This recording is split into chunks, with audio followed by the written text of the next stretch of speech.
अगर आपसे कोई पूछे कि बच्चे टीचर की कंप्लेन क्यों करते हैं, तो आपके पास सिर्फ एक आंसर होगा कि टीचर पढ़ा नहीं पाता होगा इसीलिए करते हैं।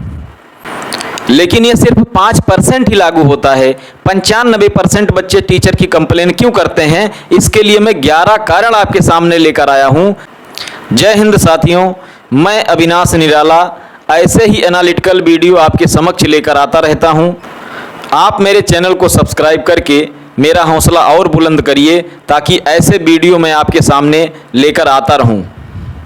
तो मित्रों, बच्चे टीचर की कंप्लेन क्यों करते हैं, इसके लिए मैं आपके सामने 11 कारण लेकर आया हूं, जिससे आप एकदम रियलिटी से वाकिफ होंगे। मित्रों, ये वीडियो में क्लास 9th से 12th तक के स्टूडेंट्स को टारगेट बना के बनाया। सबसे पहला फैक्टर है स्किल फैक्टर। इसका मतलब है योग्यता। योग्यता भी टीचिंग को प्रभावित करती है, लेकिन योग्यता के कारण बच्चे टीचर का कंप्लेन करें, ये सिर्फ 5% ही लागू होता है। तो मित्रों, दूसरा फैक्टर है मोरल फैक्टर, जिसका अर्थ होता है नैतिकता, और ये 10% लागू होता है। कुछ टीचर बढ़िया पढ़ाते हैं, लेकिन वो इसके साथ ही बच्चों को सुधारने का काम करते हैं, इसीलिए बच्चों के नज़र में गलत हो जाते हैं। जैसे अब आप जानते ही हैं, 9 से 12 तक के बच्चे एकदम फ्रीली जीना चाहते हैं। वो चाहते हैं कि स्कूल में भी हमारे ऊपर कोई बाउंडेशन न रहे, और कुछ बच्चे जो है बदमाशी करते रहते हैं। स्कूल का ही कोई संपत्ति है, अगर नुकसान कर रहे हैं, टीचर उनको डांट रहा है,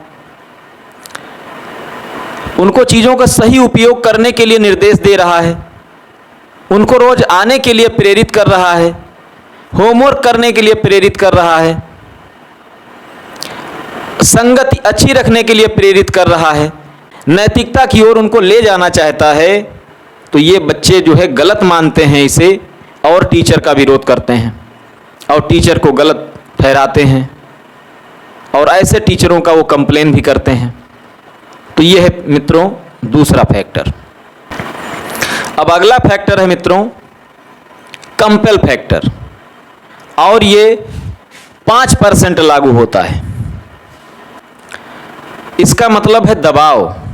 अगर कोई टीचर बहुत अच्छा पढ़ाता है, लेकिन ऐसे बच्चे जो पढ़ना नहीं चाहते हैं, जो रोज स्कूल आना नहीं चाहते हैं, ऐसे बच्चों को पढ़ने के लिए प्रेरित करता है, उनके गार्जियन से बताता है, उन पर दबाव डालता है कि ये पढ़ें, होमवर्क करने के लिए प्रेरित करता है, तो ऐसे टीचर बच्चों की नज़र में गलत बन जाते हैं। बच्चे चाहते हैं कि उन पर कोई दबाव न डाले, भले ही वो सही काम कर रहा है, लेकिन ये बच्चों के समझ के बाहर है। वो ये जानते हैं कि ये गलत कर रहा है। बाद में उनको भले ही एहसास हो, लेकिन प्रेजेंट टाइम पे टीचर को गलत बना देते हैं, नहीं बना देते हैं, बना देते हैं। कहीं ना कहीं वो डायरेक्ट या इनडायरेक्ट वे में कंप्लेन के जरिए इसका भी गुस्सा उतारते हैं। अगला फैक्टर है मित्रों कंप्लेन फैक्टर। कंप्लेन का मतलब शिकायत, और ये 10% लागू होता है। पीटीएम होता है स्कूल में, या कुछ टीचर पेरेंट के डायरेक्ट कांटेक्ट में रहते हैं।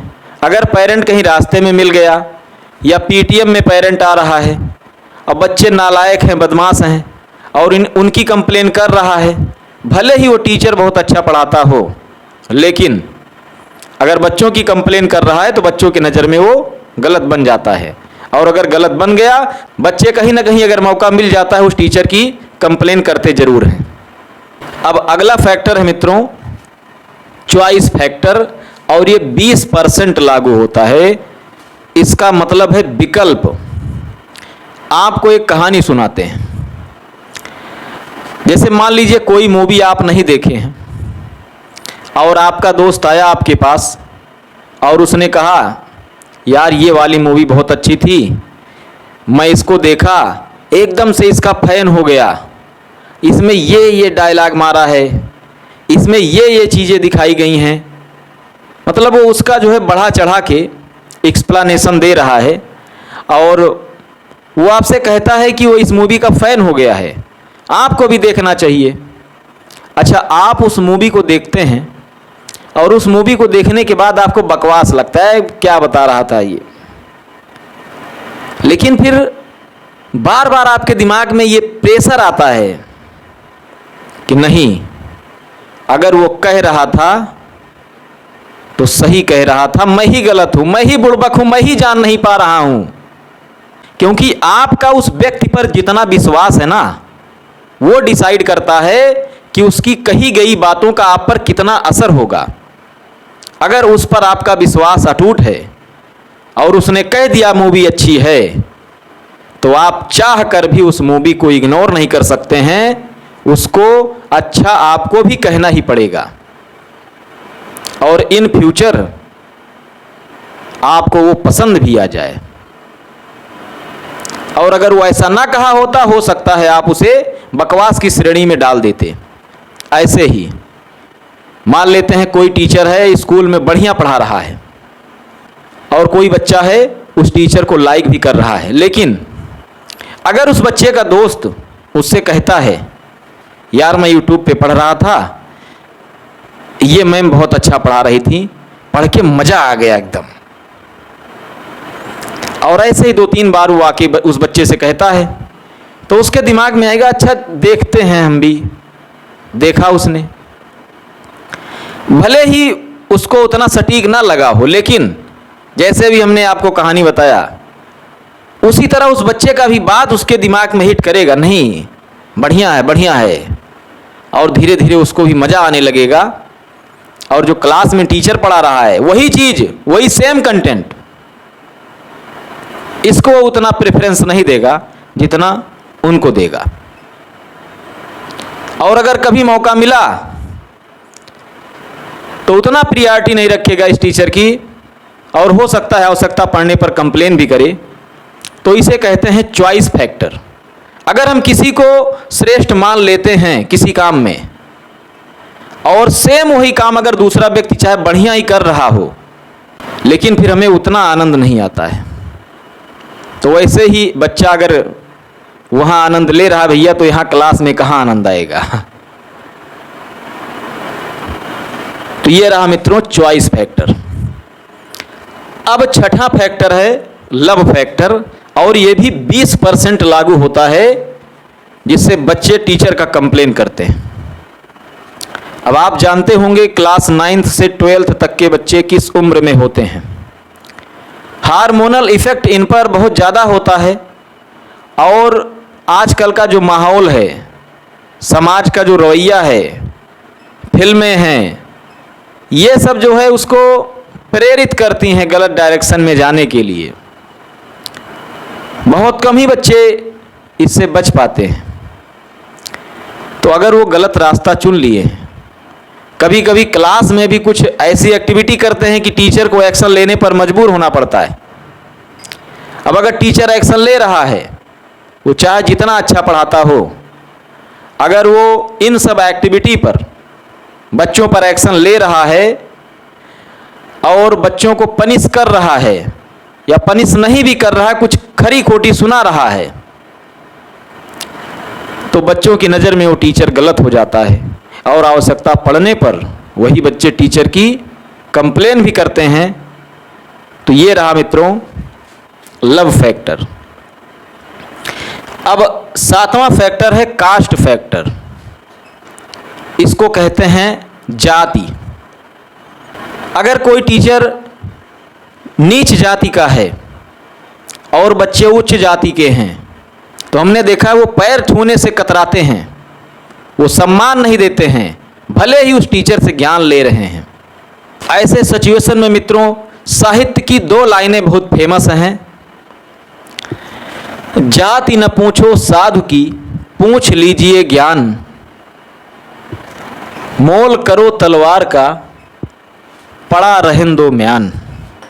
इसका अर्थ है मित्रों कि अगर कोई आपको ज्ञान दे रहा है तो आप उसके ज्ञान से मतलब रखिए, ना कि उसके जाति से। वो किसी भी जाति का हो, अगर वो आपको ज्ञान दे रहा है तो उसका ज्ञान सर्वोपरि है, तो वहाँ पर उसकी जाति से कोई अवहेलना नहीं करनी चाहिए।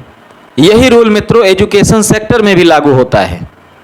अगर कोई टीचर है, वो चाहे जिस जाति का हो, अगर बच्चों को ज्ञान दे रहा है तो उसका ज्ञान सर्वोपरि है, उससे बच्चों का भविष्य बन रहा है और बच्चों को भी पूरा सम्मान देना चाहिए। जात की वजह से यहाँ पर कोई अवहेलना नहीं करनी चाहिए और ना ही आवश्यकता पड़ने पर उसका कंप्लेन करना चाहिए। तो कंप्लेन करने का मित्रों एक ये भी रीजन है जो 5% लागू होता है। अब अगला फैक्टर है मित्रों पनिशमेंट फैक्टर। पनिशमेंट फैक्टर 10% लागू होता है जिससे बच्चे टीचर का कंप्लेन करते हैं। जैसे अगर कोई बच्चा शरारत कर रहा है या होमवर्क नहीं किया या बार बार कहने पर भी वो सुधार नहीं कर रहा है, तो ऐसे में टीचर भी बाध्य होता है, पेरेंट उस पर दबाव बनाते हैं कि भाई हमारे बच्चे को आप तेज करिए। आप कैसे तेज कर दे वो बताइए? अगर वो डांटेगा नहीं, मारेगा नहीं, तो बच्चे सुधरने वाले कहाँ हैं आप जानते ही हैं। कुछ लोग कहते हैं साइकोलॉजिकल वे में आप सुधारिए। भैया साइकोलॉजिकल वे कहने में आसान है लेकिन लागू नहीं हो पाता है। उनको चाहे जितना नैतिकता का पाठ पढ़ाइए, अगर वो पढ़ना नहीं चाहते हैं तो फिर आप जानते ही हैं। तो ऐसे में टीचर अगर पनिशमेंट उनको देता है, अगर एक भी डंडा मार दिया या क्लास में कुछ क्वेश्चन पूछ लिया वो नहीं बता पाए तो उनको इंसल्ट फील होता है। अरे फिर गाली देते हैं मन में टीचर को, है क्या कर रहा है, टेस्ट ले लिया, कुछ खरी खोटी सुना दिया। मतलब अगर टीचर ने पनिशमेंट कुछ भी दिया, चाहे वो साइकोलॉजिकल हो, चाहे फिजिकल हो, चाहे जो हो, तो डायरेक्ट या इनडायरेक्ट वे में बच्चे इसे गलत समझते हैं और आवश्यकता पड़ने पर टीचर का कंप्लेन करते हैं, भले ही वो टीचर कितना भी अच्छा पढ़ाता हो। अब अगला फैक्टर है मित्रों क्वेश्चन फैक्टर। क्वेश्चन फैक्टर 5% लागू होता है। जैसे अगर क्लास में टीचर पढ़ा रहा है और पढ़ाने के बीच बीच में टीचर क्वेश्चन भी पूछता है, फीडबैक लेता है कि देखिए बच्चे समझ रहे हैं कि नहीं समझ रहे हैं, तो जहाँ तक मेरा अनुमान है कि जो अच्छे टीचर हैं वो उन्हीं बच्चों को टारगेट करते हैं जो थोड़ा कमज़ोर हैं। भाई तेज बच्चे तो बता ही ले जाते हैं, तो इसीलिए जो कमज़ोर बच्चे हैं उन्हीं से पूछता है कि देखें इनके समझ में आया कि नहीं, क्योंकि ये बोलते हैं नहीं, ये बताएंगे नहीं कि मेरे समझ में नहीं आया। तो टीचर को अपने हिसाब से जानना पड़ता है। अब टीचर कुछ बच्चों से खड़ा करा के क्वेश्चन पूछ रहा है, अगर वो समझदार है तब तो वो जान जाएगा कि मुझसे ही क्यों पूछा जा रहा है और उसका सुधार होगा। लेकिन अगर वो नालायक है तो ये समझेगा कि टीचर हमसे जलन कर रहा है, हम ही से इसीलिए पूछ रहा है, हमारा ही बेइज्जती कर रहा है। तो ऐसे कंडीशन में मित्रों टीचर अगर सही है तब भी वो गलत बन जाता है और आवश्यकता पड़ने पर ऐसे बच्चे टीचर का कंप्लेन अवश्य करते हैं। तो ये रहा क्वेश्चन फैक्टर। अगला है रिजल्ट या रैंक फैक्टर, या इसी को प्रैक्टिकल फैक्टर भी हम रख सकते हैं। इसमें हमने 3 चीज़ें शामिल कर दी है क्योंकि परिणाम से रिलेटेड हैं और ये 5% लागू होती हैं। आप जानते होंगे स्कूलों में जब एग्ज़ाम होता है तो इंटरनल असेसमेंट का नंबर भी जोड़ा जाता है या प्रैक्टिकल का नंबर भी जोड़ा जाता है। जैसे मान लेते हैं कोई बच्चा थ्योरी में 2 बच्चे बराबर नंबर पाए हैं और उसमें अगर किसी को प्रैक्टिकल में या इंटरनल असेसमेंट में 1 नंबर भी ज़्यादा मिल गया तो अगला बच्चा कंप्लेन लेकर आता है कि आपने इनको ज़्यादा क्यों दे दिया। तो देखिए ये जो इंटरनल असेसमेंट होता है इसका नंबर केवल थ्योरी के बेस पर ही नहीं मिलता है, बहुत सारे फैक्टर्स होते हैं जज करने के। अगर कोई बच्चा डिसिप्लिन में है, रेगुलर आ रहा है, होमवर्क टाइमली कर रहा है, टीचर का सम्मान कर रहा है, तो भैया टीचर अगर उसको 1 नंबर ज़्यादा दे दिया और दूसरा बच्चा 1 नंबर अगर कम पाया है तो ये भी एक फैक्टर है कि वो बच्चा उस टीचर का सम्मान उस दिन से करना बंद कर देता है कि मुझे 1 नंबर कम क्यों दिया। अब भैया उसको कौन बताए कि यही कारण है कि तुम नंबर नहीं पाए हो, तुम टीचर का सम्मान नहीं करते हो, तुम रेगुलर नहीं हो, तुम होमवर्क टाइमली नहीं करते हो। There are so many reasons, लेकिन बस उसके दिमाग में एक ही चीज़ है कि मुझे 1 नंबर कम क्यों मिला, और उस दिन से वो टीचर का सम्मान बंद कर देता है और आवश्यकता पड़ने पर कंप्लेन भी करता है। तो कंप्लेन करने का एक ये रीज़न भी हमने खोज कर निकाला है आपके सामने। अब अगला फैक्टर है मित्रों स्पेलिंग फैक्टर। ये भी 5% लागू होता है। इसका मतलब है वर्तनी। जैसे अगर कोई मैथ का टीचर है, कोई साइंस का टीचर है, कोई एसएसटी का टीचर है, अगर कुछ पढ़ा रहा है, कुछ लिख रहा है और उसकी स्पेलिंग कहीं मिस्टेक हो गई, तो जो जानकार बच्चे हैं वो तो इसे मैनेज कर लेते हैं, वो समझ जाते हैं टीचर क्या लिखना चाहता है। लेकिन कुछ बच्चे इसका मजाक उड़ाते हैं। वो कहते हैं अरे आ नहीं रहा इनको। अब भैया एसएसटी का टीचर, मैथ का टीचर, साइंस का टीचर अब इंग्लिश में पारंगत तो है नहीं भाई, इंग्लिश से उसने पीएचडी तो किया नहीं है। और अगर इंग्लिश से पीएचडी किया होता तो इंग्लिश ना पढ़ाता, वो मैथ साइंस एसएसटी क्यों पढ़ाता। अब वो एसएसटी का कॉन्सेप्ट याद करके आया है, मैथ का फार्मूला और क्वेश्चन याद करके आया है कि यहाँ स्पेलिंग पर वो फोकस करेगा। अब जो योग्य टीचर हैं वो इस कमी को मिनिमाइज किए हैं, लेकिन अब हम ये नहीं कह सकते कि सारे टीचर ही इसको मिनिमाइज कर दिए हैं या इस कमी को ख़त्म कर दिए हैं। कोई इस दुनिया में परफेक्ट नहीं है, सबसे गलतियां होती हैं, तो मानते हैं कहीं उसका भी कोई ना कोई स्पेलिंग मिस्टेक हो गया होगा। तो बच्चे इसको भी निगेटिव ले लेते हैं और ये कहते हैं कि इनको आता नहीं है, और आवश्यकता पड़ने पर कंप्लेन की श्रेणी में इसको भी रखा जा सकता है। वो उतना सम्मान नहीं देते हैं, लेकिन कुछ बच्चे जो समझदार हैं वो ऐसा नहीं करते हैं। तो मित्रों, हमने आपके सामने ऐसे 11 फैक्टर रखे जिसकी वजह से डायरेक्टली या इनडायरेक्टली बच्चे टीचर की कंप्लेन करते हैं। अब हमारी बातों से आपको एक एनालिसिस मिला होगा। अब आप भी टीचर हैं या आप टीचर नहीं भी हैं, अभिभावक हैं या आप बच्चे ही क्यों ना हो, या जो सत्य है वो सत्य है। अब ऐसे में जो हमारे टीचर बंधु हैं वो कहेंगे सर ये तो बहुत गंभीर समस्या है, आपने तो एकदम पोल ही खोल दिया कि टीचर अच्छा करते हुए भी गलत साबित हो जाता है। तो ऐसे में टीचर क्या करे।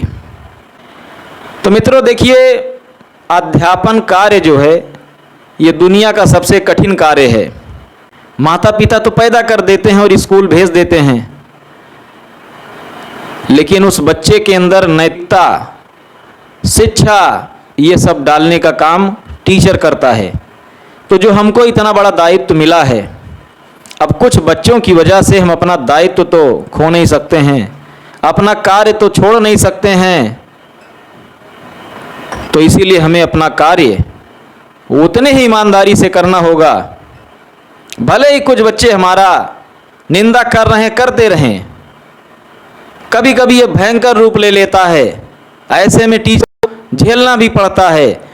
ऐसे में बच्चों की बातों में आके मैनेजमेंट भी ले लेता है। तो ऐसे में टीचर पर थोड़ी मुसीबत आती है। टीचर को कभी कभी स्कूल भी बदलना पड़ जाता है। मित्रों, चाहे जो मुसीबत आ जाए, लेकिन अगर आप वास्तव में शिक्षक हैं, आप समाज को ज्ञान देने का काम कर रहे हैं, तो अपना काम जारी रखिए। इन सब फैक्टर की वजह से आप अपना काम बंद ना करिए। मैं भी एक टीचर हूँ, मैंने भी बहुत यातनाएं सही हैं, बहुत कुछ झेला है, लेकिन इसके बावजूद मेरा जो काम है मैं करूँगा उसे। जब तक आखिरी सांस है, जब तक उसका साथ है, तब तक मैं अपना कार्य करता रहूँगा। टीचर वह व्यक्ति होता है जिसे युग परिवर्तक की संज्ञा दी गई है। चाणक्य भी एक टीचर था जिसने इतिहास को पलट कर रख दिया। आपके अंदर वो काबिलियत है कि आप चाहें तो दुष्ट को भी सुधार सकते हैं।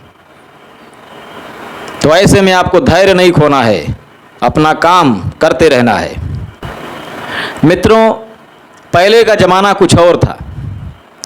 पहले टीचर बच्चों को खूब मारते भी थे, फील्ड में दौड़ा दौड़ा के, लेकिन बच्चे उनकी शिकायत नहीं करते थे। अगले दिन फिर से सम्मान देते थे। और यही कारण था कि उस समय अगर क्लास में 100 बच्चे हैं तो आप ये मान के चलिए कि 80 बच्चों से ऊपर सफल हो जाते थे। केवल कुछ ही डिफ़ाल्टर रहते थे। लेकिन आज का दौर ऐसा है कि अगर क्लास में 100 बच्चे हैं तो 80 डिफाल्टर मिलते हैं और 20 पढ़ने वाले मिलते हैं। इसका एक ही रीजन है, क्योंकि बच्चे ये नहीं चाहते हैं कि उनको कोई सुधारने का प्रयास करे। वो चाहते हैं कि वो जैसे जीना चाहते हैं ऐसे जीने को मिले, कोई उन पर कोई दबाव ना डाले, उनको कोई टोके ना, उनको कोई बोले ना, उनको कोई मारे ना। और यही कारण है कि टीचर ने पढ़ाना छोड़ दिया है। समाज किधर जा रहा है? टीचर पहले मारते थे, क्यों मारते थे? ताकि बच्चा सुधरे, और सुधरते थे बच्चे। आज टीचर ने डंडा रख दिया है, मारना बंद कर दिया है, परिणाम आप देख रहे हैं। आजकल के बच्चे अगर उनको थोड़ा सा भी पनिशमेंट दे दीजिए तो रास्ते में मिलने के लिए तैयार होते हैं वो। अब ऐसे में कौन टीचर पनिशमेंट देना चाहेगा बताइए? भैया पढ़िए चाहे ना पढ़िए, भाड़ में जाइए, सबको अपनी जान प्यारी होती है। आप पढ़ेंगे अपने लिए, नहीं पढ़ेंगे अपने लिए। अब इसके लिए टीचर जोखिम नहीं उठाएगा। और यही कारण है मित्रों, टीचर ने अपना रवैया बदल दिया है सेल्फ डिफेंस के लिए। और इसी वजह से बच्चों को उस लेवल का ज्ञान नहीं मिल पा रहा है। बच्चे नालायक निकल जा रहे हैं, एग्जाम बीट नहीं कर पा रहे हैं, बेरोजगारी बढ़ती जा रही है, काबिलियत है नहीं इनके अंदर। कहीं ना कहीं ये सब फैक्टर्स पूर्ण रूपेण लागू हो रहे हैं। आजकल के बच्चे जैसे पढ़ना चाहते हैं, टीचर भी उनको वैसे ही पढ़ा रहा है। इसी वजह से सफलता नहीं मिल पा रही है उनको, क्योंकि एक कहावत प्रचलित है, जैसे रोगी के मन भावे वैसे वैद्य बतावे। तो जैसे वो पढ़ना चाह रहे हैं वैसे टीचर पढ़ा रहा है, और इसी का नतीजा है आज हमारा समाज ज्ञान से वंचित होता जा रहा है। सब्जेक्ट पर पकड़ कमज़ोर होती जा रही है बच्चों की। यही रीज़न है। पहले के ज़माने में मित्रों, टीचर जब पनिशमेंट देता था तो बच्चे इसे बुरा नहीं मानते थे, और अगले दिन से फिर से टीचर का सम्मान करने लगते थे। और इसी वजह से तब की शिक्षा का स्तर कुछ और था। जब हम लोग अपने बचपन में पढ़ते थे तो उस समय मैं देखता था एक एक बच्चे को फील्ड में दौड़ा के मारा जा रहा है। और सबसे बड़ी बात क्या है पता है? ऐसे बच्चे मार खाने के बाद भी ना तो टीचर से जुबान लड़ाते थे और ना ही अपमान करते थे। और यही कारण है कि तब शिक्षा का स्तर बढ़िया था। हर कमज़ोर बच्चा भी सुधरता था, बढ़िया नंबर लाता था। तब के ज़माने में बहुत कम ऐसे बच्चे थे जो 60% से कम लाते थे, 50% से कम लाते थे। लेकिन आज समय ये है कि इन्हीं सब कारणों की वजह से टीचर ने पढ़ाना ढंग से छोड़ दिया है, और इसी वजह से बच्चे बिगड़ते चले जा रहे हैं। अब भाई क्या किया जाए? टीचर की मजबूरी है। अगर वो इन सब बातों पर एक्शन लेगा तो बच्चे उसकी कंप्लेन अवश्य करेंगे। तो भैया मैनेजमेंट तुरंत एक्शन लेगा और टीचर चेंज कर देगा। तो टीचर को अपना रोजी रोटी भी देखना है, सब कुछ देखना है। तो इसीलिए अब आप हमसे पूछिए कि आपका इस पर क्या राय है, क्या होना चाहिए? तो मित्रों, मैं अपनी राय आपको बता रहा हूँ कि ऐसे मुद्दों पर टीचर अपना पढ़ाना न छोड़े। देखिए, शिक्षक एक ऐसा व्यक्ति होता है जो केवल ज्ञान देने का ही नहीं बल्कि समाज को एक दिशा देने का काम करता है, समाज को सही रास्ते पे लाने का काम करता है। हम मानते हैं कि अगर टीचर सुधारने में लग रहा है, भले ही बच्चे उसका विरोध कर रहे हैं, लेकिन कुछ बच्चों का कल्याण भी हो रहा है इससे। तो इसीलिए आप बच्चों को सुधारने का काम कर रहे हैं, हमारे शिक्षक बंधु, वो अपना काम करते रहें। हाँ, इसका अपोज उनको मिलेगा, हो सकता है इसकी कठिनाइयाँ भी उनको मिले, तो इसका सामना करना है। इसलिए क्योंकि ये जो शिक्षक का धर्म है ये परोपकार के लिए ही है। बहुत प्रचलित लाइनें आपने सुना होगा कि शिक्षक उस मोमबत्ती के समान है, उस दीपक के समान है जो स्वयं जलकर दूसरों को प्रकाश देता है। और इसी क्रम में कुछ पंक्तियां और भी मैं आपको समर्पित करना चाहता हूँ। शिक्षक का बहुत बड़ा दायित्व है। अगर शिक्षक नहीं सुधारने का प्रयास करेगा तो समाज में ऐसे बच्चों को कोई सुधार नहीं पाएगा। समाज तो बिगाड़ने का ही काम कर रहा है, समाज बच्चों को बिगाड़ने का काम कर रहा है। केवल इकलौता दुनिया में एक ऐसा व्यक्ति है जो बच्चों को सुधार सकता है, और वो है टीचर। तो इसीलिए मित्रों, हमको आपको अपना धर्म नहीं छोड़ना है। तो पंक्तियां ये हैं मित्रों, टीचर के ऊपर लिखा गया है कि जो सही दुख परिछिद्र दुरावा, बंदनीय जहि जग जस पावा।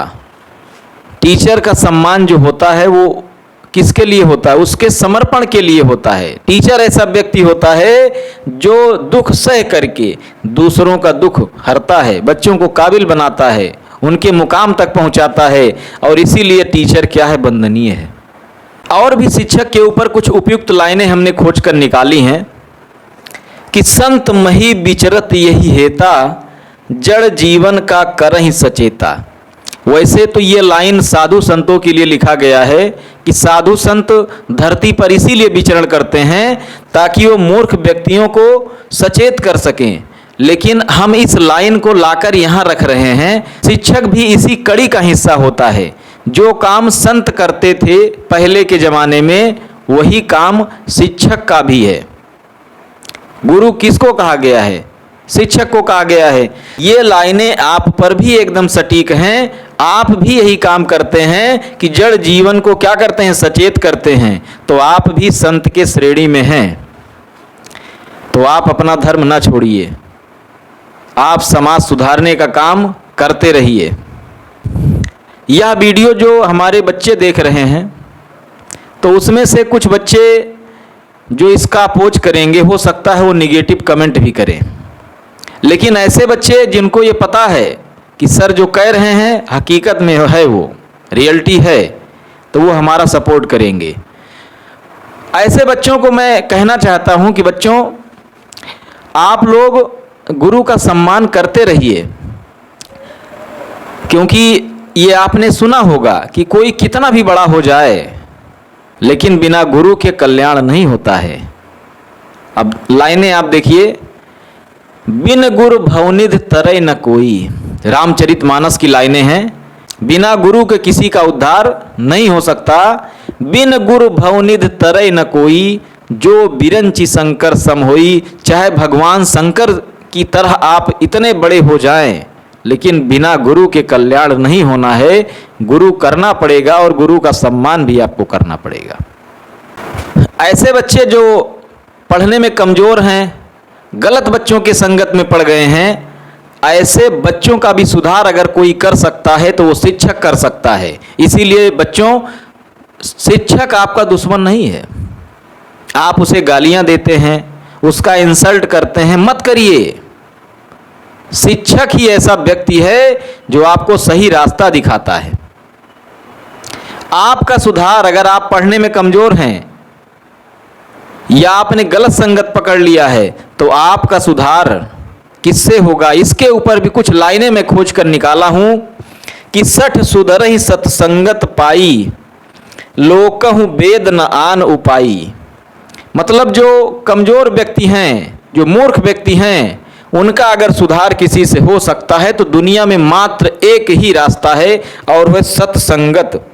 सत्संगत का मतलब सही व्यक्तियों की संगत, और सही व्यक्तियों की संगत में ही सबसे पहला व्यक्ति कौन आता है? शिक्षक आता है।